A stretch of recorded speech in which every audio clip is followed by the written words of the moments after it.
Alright. Back again with a strange PC Engine accessory. The PC Engine virtual cushion. It's interesting, doesn't it? Alright, so basically, I mean, NEC has always been known for being pretty innovative, between making a CD-ROM system that was actually, really, really good, and, just tons of little stuff. Well, they also made this, which, as far as I know, is probably the world's first home force feedback device.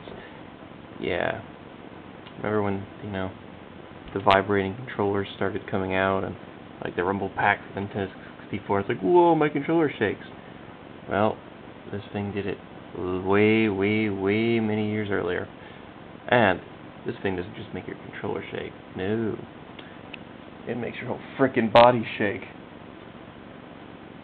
Hell yeah, that's style. Okay, so basically what this thing is an inflatable cushion. It's, yeah. The case here actually comes off. And inside you'll find basically an inner tube. Like you'd use at a swimming pool. Pretty much a rubber inner tube. And you blow into it, blow it up. And the trick is that on the inside, yeah, see how wire going into it? Yeah, on the inside of this thing, it's a subwoofer. In fact, a very poorly shielded, intentionally poorly shielded subwoofer. So what it does is the subwoofer blasts out air, and then the air, of course, being trapped inside the cushion, vibrates. And this, you sit up against, and it shakes the crap out of your body. So, yeah. And, well, that might seem really, really simple, just a subwoofer in a bag of air. It's actually really, really well done. Like, I'm guessing NEC was attempting to kind of,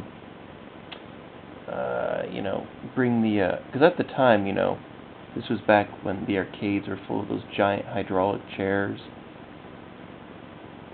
And I'm guessing they tried to bring that home with this thing.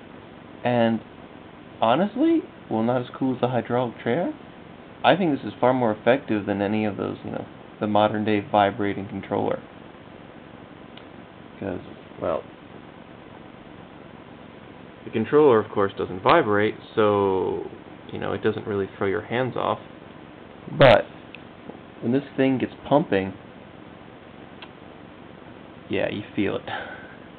Like, really, it really does shake your whole back, and I'm actually seriously impressed. This is old technology, and just so simple, really. It's just a subwoofer in a bag. Okay, so the instructions to hook this thing up are just on the back of the box. And it looks complicated, doesn't it? Well, basically, there's this little box here. And the cables go in and out. Now, what you're actually supposed to do, according to the instructions, is, like your Duo stays hooked up to the TV. And then what you actually do is the line-in cord for this thing ends in a stereo jack. So you're actually supposed to plug it into your TV's headphone port. Or you could also, if you have an original Duo, the black version, you could plug it into the Duo's headphone port. So, that way, the video cable is still hooked up in the back, and the audio is being pulled out. And then from there, this thing has a cord that goes to the subwoofer, and then it also has a cord that is then actually meant for headphones. So the idea is you actually use headphones when you're playing on this thing, and not the TV speakers, and to just make it even more immersive, I suppose. Plus, actually, a good pair of headphones is highly recommended for these things, simply because this thing makes a lot of noise, as you'd imagine. So it kind of, it makes it easier to hear the music for your ears. Plus, you got the bass pounding in your back. But for the purpose of this video, all I've done is I actually have the Duo sound going directly into the box, and then the box going into the TV. So I kind of did it the opposite way. It still works, it's just a pass-through. But this is not the official way to set it up. Okay, since it is basically just a subwoofer, this will work with any game. In fact, the interesting thing is this will work with absolutely any console you ever want to throw at it.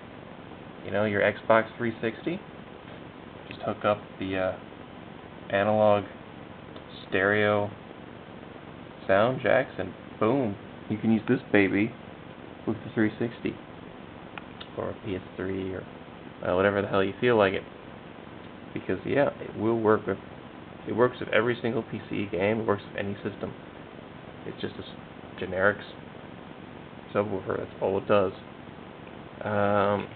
However, there were actually a few games designed to take advantage of this system. Like Metamore Jupiter here, that I already made a playthrough video of. Yeah, see this little red mark? Yeah, the camera's probably not going to focus. But it says Virtual Cushion Software.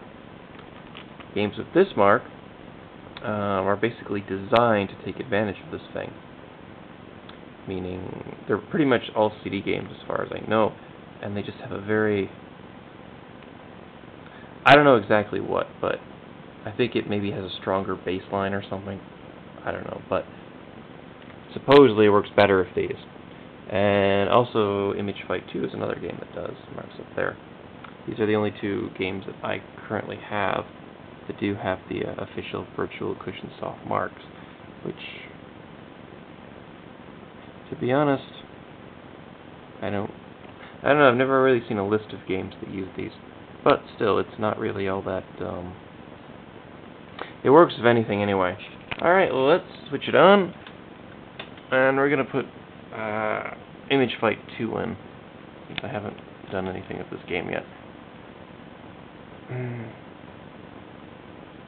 Now, since this is just a bag of air, you can't really see it vibrate, but you should be able to hear it.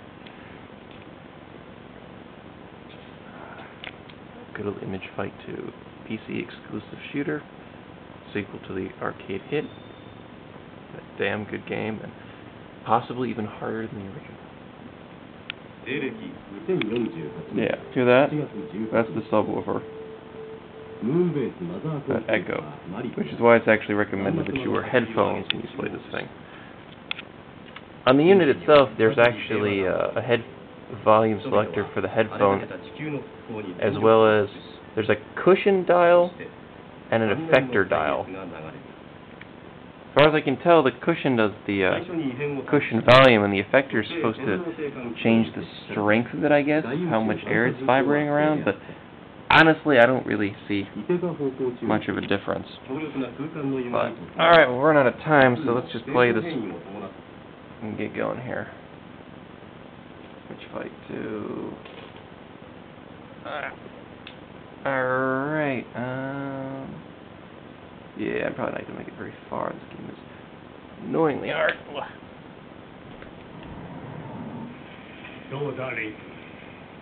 So, yeah, unlike the original cutscene. Because of the short cords, I gotta sit strangely close to the TV, but see what we can do here. And the cords are just really short like everything else. Alright, I'm just gonna pause it here.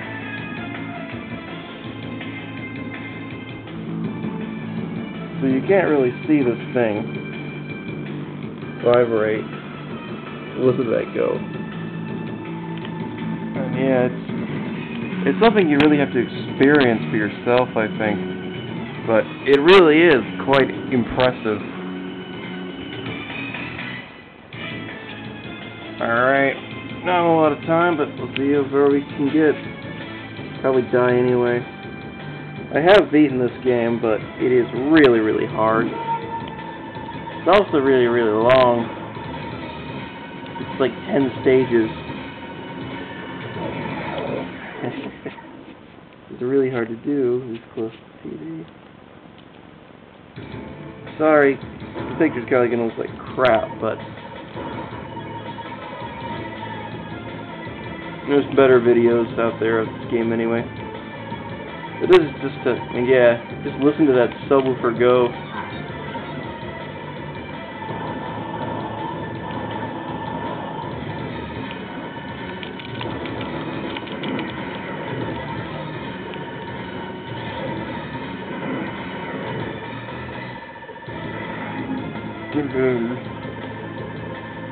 But yeah, earlier I tried this out with Soldier Blade, and it definitely does work. But just the higher I ran right into it. But the CD games are just, well, you know, they've got much stronger music going in through them, and this one has the bass line, and Metamore does as well. So we're run out of time, but hope you enjoyed it.